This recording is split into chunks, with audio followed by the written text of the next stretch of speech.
Bonjour, bienvenue sur le plateau de Comency et c'est un réel plaisir d'être encore en votre compagnie. La moisson est grande, mais il y a peu d'ouvriers. Priez le Père de la moisson afin qu'il envoie des ouvriers dans sa moisson. Vous l'avez bien compris, nous sommes aujourd'hui sur ce plateau avec des missionnaires. Nous sommes avec les responsables de Amen International. Entendez, agence missionnaire pour l'évangélisation des nations. Bonjour, homme de Dieu. Bonjour. Alors, vous êtes le docteur Niamien Thierry, vous êtes le président de Amen International. Vraiment, soyez bénis. Amen. Et à ma gauche, nous avons Madame Jerry Christine, qui est la présidente de Amen France. Bienvenue, femme de Dieu. Merci. Alors, avant tout propos, je vais m'adresser directement au président. C'est quoi Amen International? Amen International est une association cultuelle qui travaille dans le domaine missionnaire. Et nous existons pour accompagner les églises dans l'ordre que le Seigneur leur a intimé, qui est d'envoyer l'évangile là où l'évangile ne se trouve pas. Et donc, il s'agit bien des nations, comme le nom l'indique. Tout à fait. Et vous êtes représenté dans quel pays, par exemple? Nous sommes en Côte d'Ivoire, au Gabon, en France, en Centrafrique et bientôt au Cameroun et en Angola. Alors, il y a beaucoup d'agences missionnaires qui existent, mais quelle est la différence? Qu'est-ce que Amen apporte de nouveau? Ce qu'Amen apporte de nouveau, c'est que Amen travaille spécifiquement dans les villages, là où il n'y a pas l'évangile.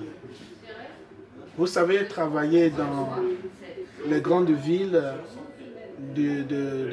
avec la parole de Dieu, il y en a beaucoup et il y a beaucoup de personnes qui sont intéressées à le faire.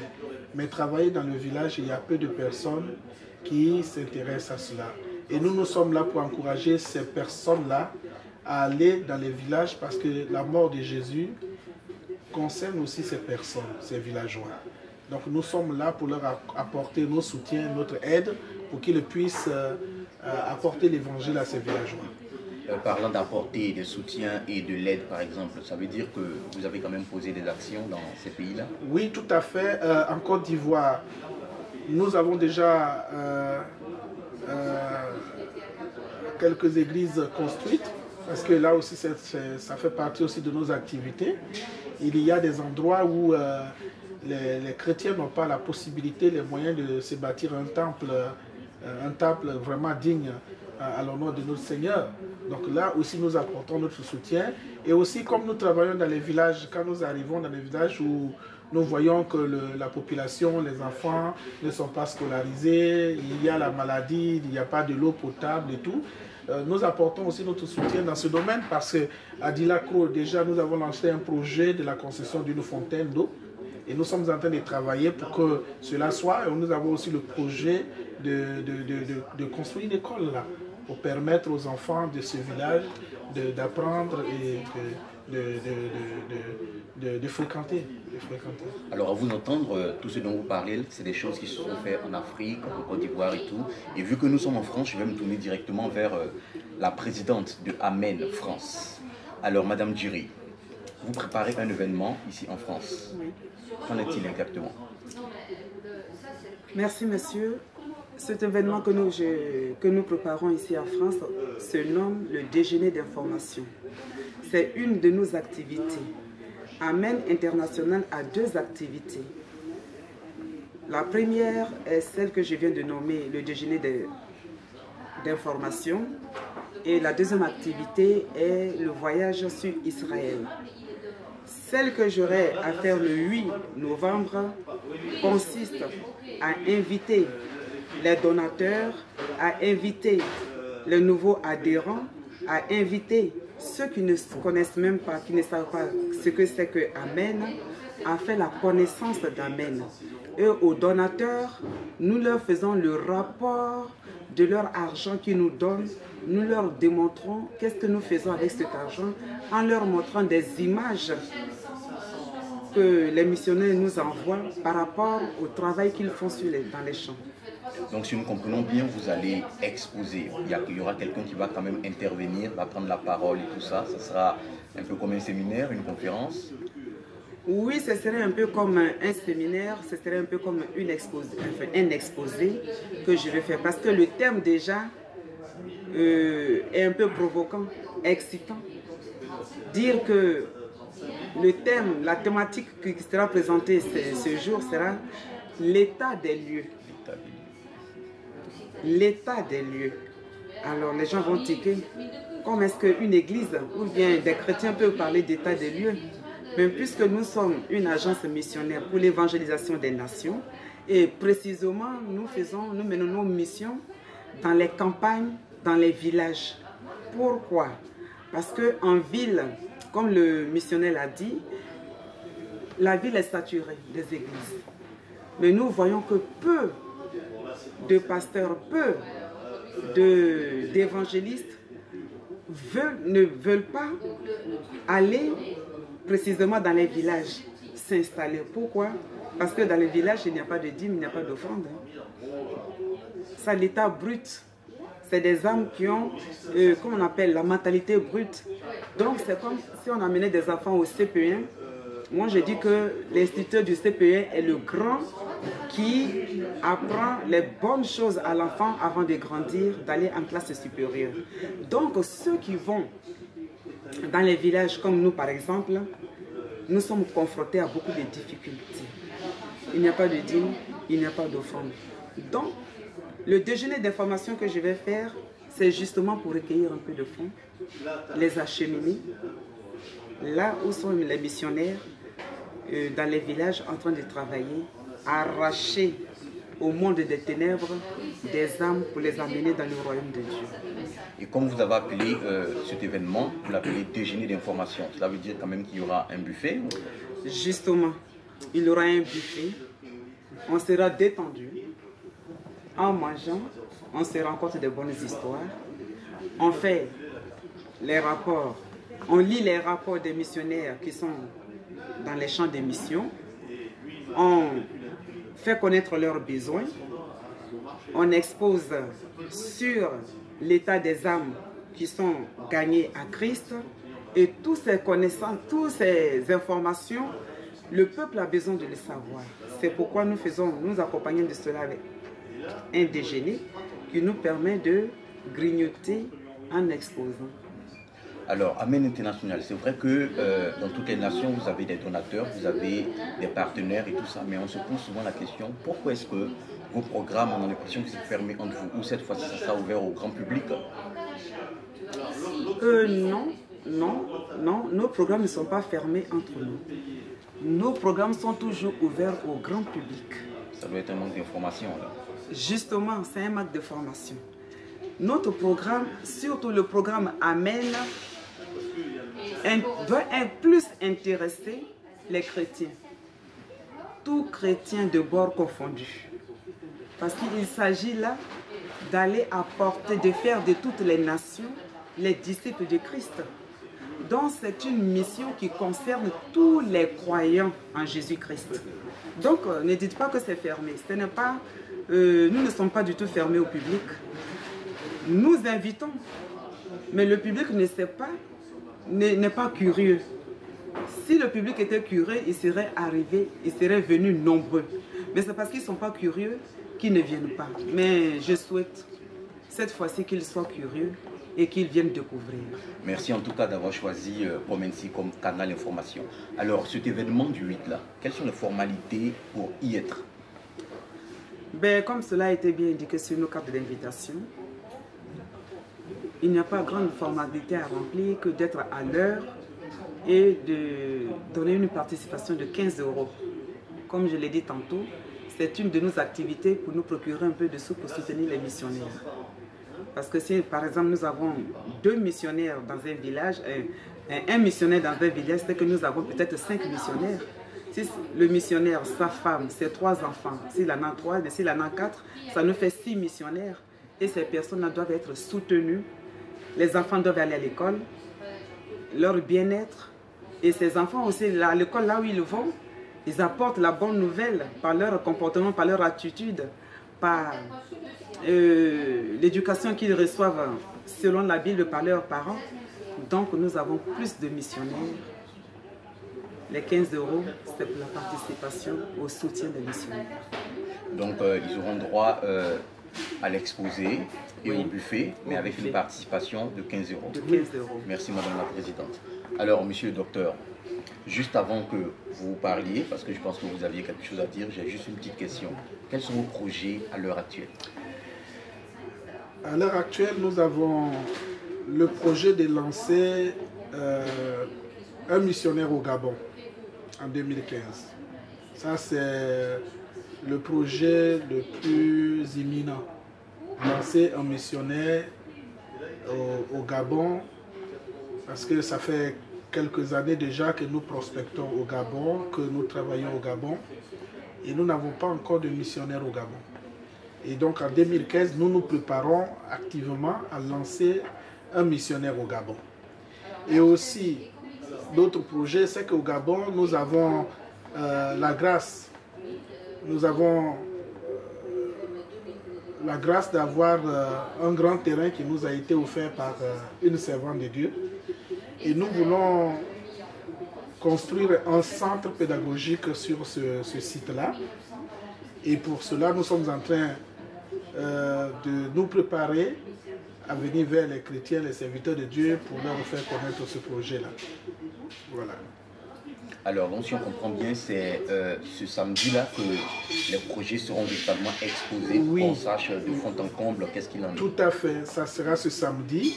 Et comme, comme tu me disais tout à l'heure avec la vice-présidente, les activités d'Amen, c'est vrai, ne sont pas beaucoup connues. Parce que nous n'avons pas utilisé le moyen médiatique pour pouvoir nous faire connaître. On a travaillé avec selon nos moyens. On a approché les chrétiens, on allait dans les églises, on a informé les gens de bouche à oreille. Nous sommes allés dans les églises pour parler. Mais comme elle l'a dit, le peuple n'est pas curieux. Et donc, ça fait que nous ne sommes pas trop connus. Mais en réalité, le travail que nous faisons, ceux qui nous connaissent savent que nous faisons un travail assez sérieux. Assez sérieux parce que quand on vient ici, beaucoup de pasteurs ils viennent ici sans vouloir choquer quelqu'un, mais on vient pour se chercher, chacun vient pour se chercher. Même s'ils sont des pasteurs. Mais nous venons, tout ce que nous recevons ici, c'est pour l'avancement du royaume de Dieu.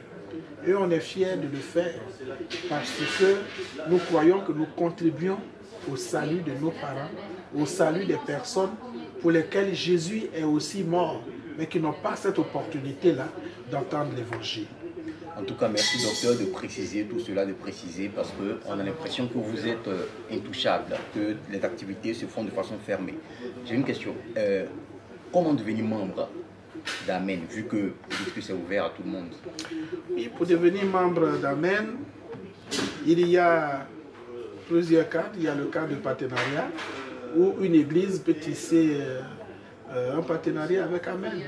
On dit que nous sommes partenaires avec Amen, nous accompagnons Amen partout où Amen va. Et donc, nous considérons cette église aussi comme une église partenaire, nous lui donnons des informations. Quand il y a un terrain à missionner, ils sont les premiers à être contactés s'ils n'ont pas un missionnaire qui est disponible ou un serviteur qui est disponible. Ça, nous le faisons, nous leur rendons régulièrement compte. Maintenant aussi, il y a des partenaires individuels, comme M. Azaf, il veut être partenaire avec Amen. Eh bien, il a consulté le programme Amen, il a vu que le programme est alléchant, le programme l'intéresse. Bon, ok, il signe un document d'engagement avec nous, la somme qu'il peut donner. Par exemple, il dit, bon, moi je peux donner 10 euros, 5 euros ou 20 euros par mois. Bon, c'est ce qu'il peut donner par la grâce de Dieu, on accepte, mais il est régulièrement informé de nos réunions, de nos activités et tout cela.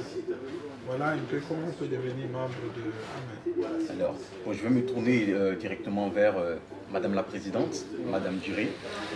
Le docteur parlait tout à l'heure des pasteurs, de beaucoup de personnes qui sont venues se chercher en griffe, on va le dire comme ça. Mais on a constaté que sur le terrain, il y a beaucoup de problèmes parce que lorsque certaines personnes viennent dans des temps de formation comme ça, ces fidèles ne retournent plus à leur église. Et ça fait que les pasteurs qui sont venus se chercher en griffe se disent qu'il y a des bouts de pain qui sortent de leur plat. Qu'est-ce que vous avez dit pour les garantir?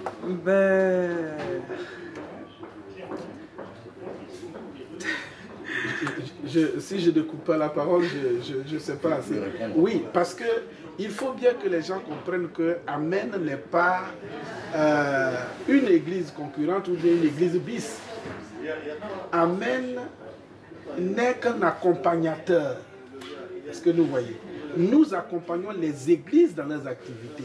Nous ne sommes pas là pour diviser ou partager les dîmes avec les gens. Les membres des églises qui viennent à Amen ne donnent que ce qu'ils peuvent.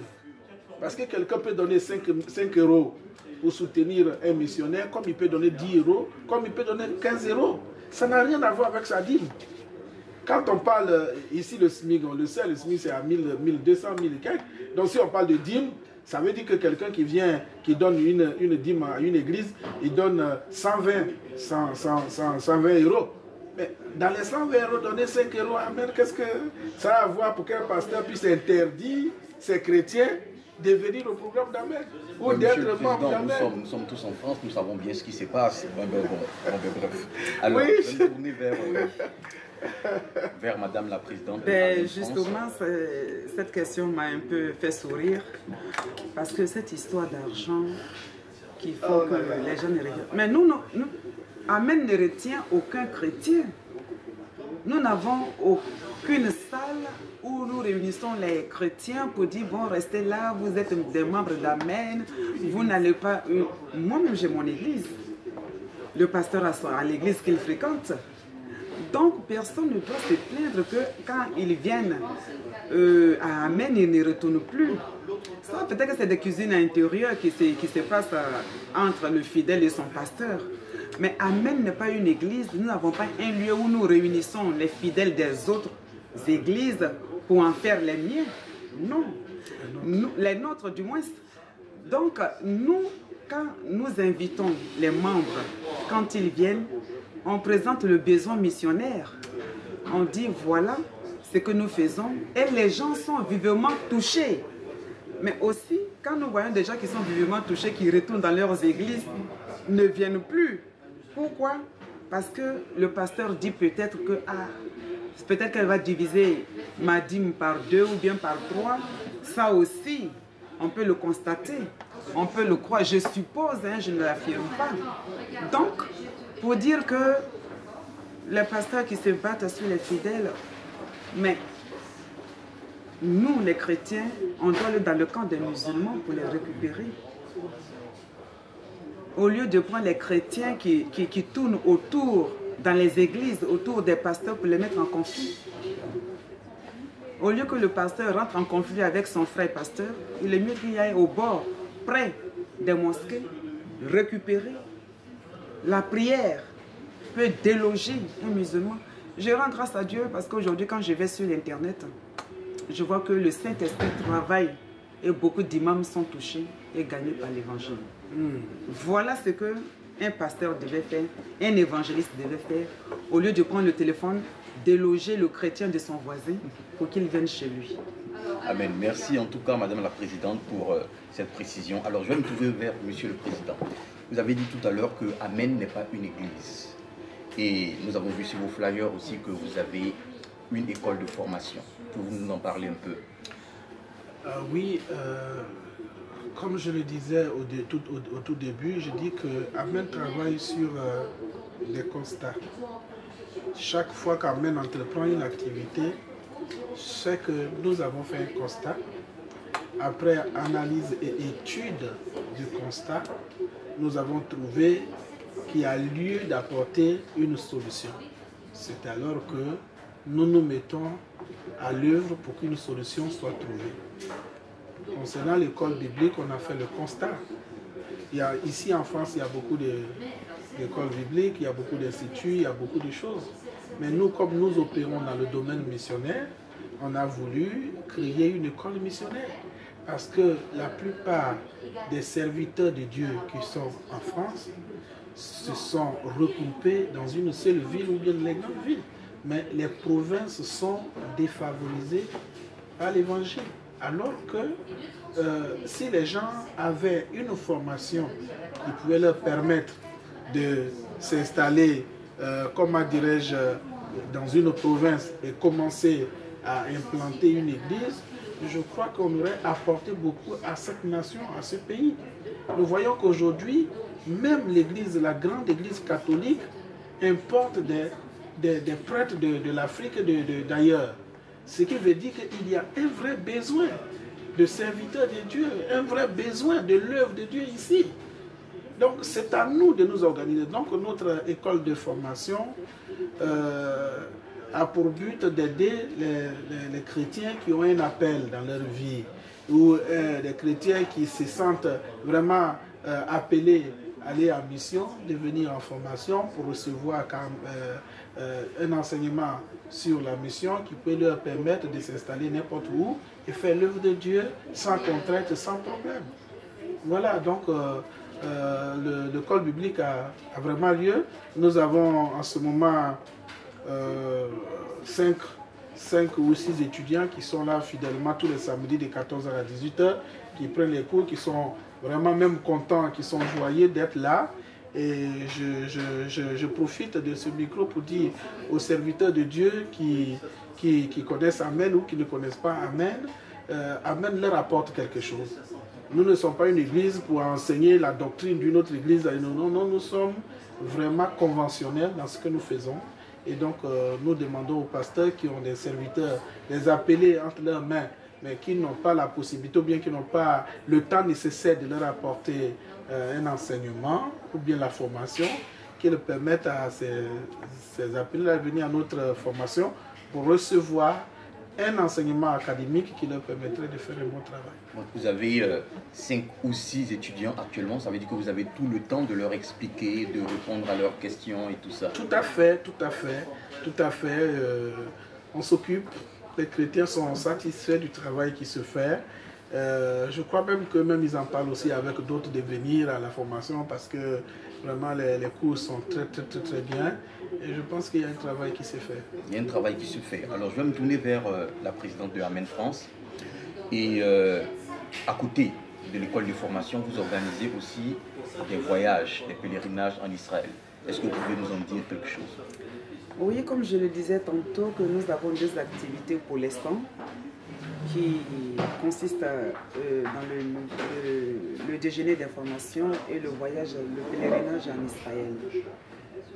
Le pèlerinage en Israël n'est pas comme le font les touristes. Nous n'allons pas en tourisme.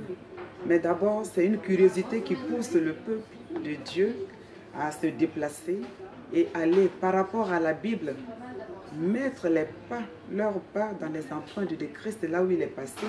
Je dis empreintes parce que là où il est passé, on dit, par exemple, qu'il était à Montabor, comme je l'ai dit tout à l'heure, et on nous dit aussi qu'il était au mont des Oliviers, là où il allait souvent s'asseoir. Alors, j'ai compris quand je suis arrivée, j'ai vu que c'était un lieu ombragé, parce que les oliviers donnent beaucoup de branches bien touffues, la verdure y est, et là on peut s'asseoir paisiblement et recevoir l'enseignement du Maître qui est notre Seigneur Jésus.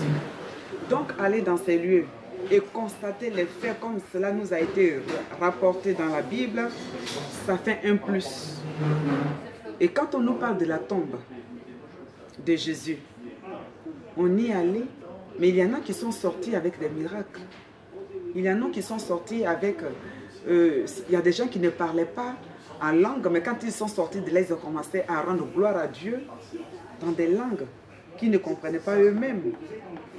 Des femmes qui avaient des problèmes de menstrues, mais quand elles sont sorties de là, de la mer morte ou des eaux de Jéricho, des miracles se sont opérés. Mais je voudrais souligner un peu que quand les gens vont, ils sont un peu surpris parce que nous avons un programme intense qui consiste de s'élever, un programme bien élaboré, 5 h du matin à 6 h, 6h30. 6h30, on retourne prendre sa douche. À 7 h, on prend le petit déjeuner. À 9h30, on vient déjà pour faire l'intercession à la salle de conférence. On prend une pause à 11 h et 11h30, on prend, demi-heure après, midi et demi, on va au restaurant. Dès là, on se repose 2 heures et on revient. Quand les gens voient ça, ils disent « Oh, mais c'est fatigant. Pourquoi on ne peut pas se reposer ?» Je dis « Mais vous n'avez pas compris. Amen a organisé là une retraite spirituelle.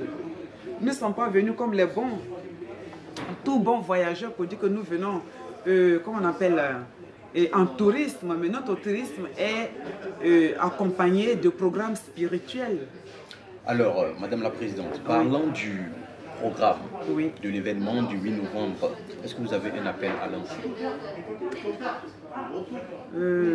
Oui, merci Monsieur Azaf. J'ai vraiment un appel à lancer parce que ce programme appartient aux chrétiens.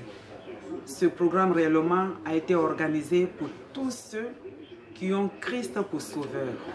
Parce que là, il s'agit de parler d'une mission qui est la mission de l'évangélisation, d'aller faire de toutes les nations les disciples de Jésus-Christ. Voilà l'ordre qu'il a laissé avant de monter vers le Père. Donc je veux dire que ça concerne tous les pasteurs, tous les chrétiens et même les païens aussi sont conviés à cette invitation. Donc, je dis que je vous attends impatiemment. Je voudrais que nous soyons à l'heure. Pour ceux à qui j'ai donné des cas d'invitation où j'ai précisé 12 heures, il faut que nous soyons là à midi pour que nous prenions le déjeuner ensemble avant de commencer à 14 heures précisément. Donc, nous devons être à l'heure. Ceux qui viendront après cette heure, de midi à 13 heures, seront dans l'obligation d'attendre que le programme finisse et qu'on leur donne leur part, qu'ils soient servis, je voulais dire. Donc l'événement aura lieu le samedi 8 novembre 2014 à partir de midi. À partir de midi. Et à quelle adresse, s'il vous plaît? Au 150e rue Daniel Casanova, à Fort-Aubervilliers, sur la ligne 7. À la station Aubervilliers, on descend.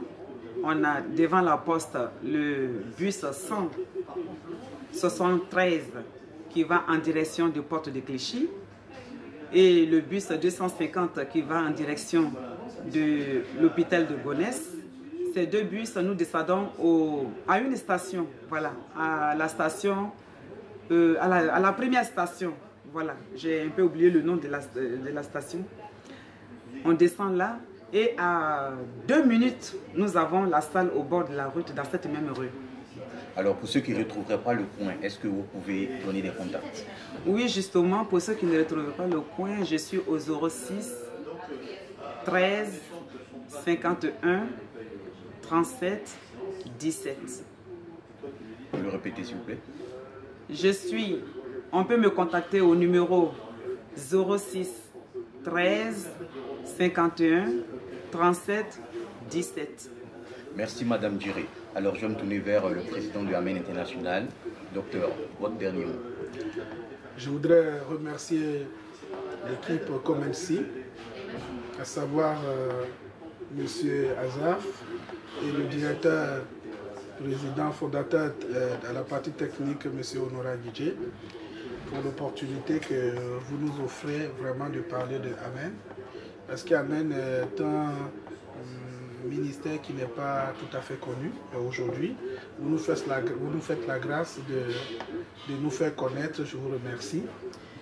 Et donc, pour tous ceux qui s'intéressent à voyager avec nous en pèlerinage en Israël, ils sont les bienvenus parce que ce jour-là, on va donner beaucoup d'informations sur le pèlerinage et aussi pour l'école biblique et encourager tout le monde à être à l'heure. Parce que nous avons un problème d'heure et ça pénalise beaucoup nos activités. Et donc, je prie que ceux qui veulent vraiment venir nous soutenir soient à l'heure parce que c'est le dernier déjeuner d'information de l'année d'Amen 2014. Donc, il faut que tout le monde soit là. On peut aussi me contacter au 06 67 57 17 91. C'est là mon numéro pour tous ceux qui n'arrivent pas à voir la vice-présidente qui voudraient me contacter. C'est à ce numéro qu'on peut me joindre. Merci. Merci, docteur. Alors, en tout cas, merci. Merci aux responsables de Amen. Merci d'avoir choisi comme ainsi comme canal pour véhiculer cette information-là. Alors, messieurs, dames, nous sommes à la fin de notre émission. Nous étions avec Dr Niamien, président de Amen International, et Madame Djiré Christine, présidente de Amen France. Soyez bénis et n'oubliez pas l'événement, ça aura lieu le samedi 8 novembre 2014. Au revoir.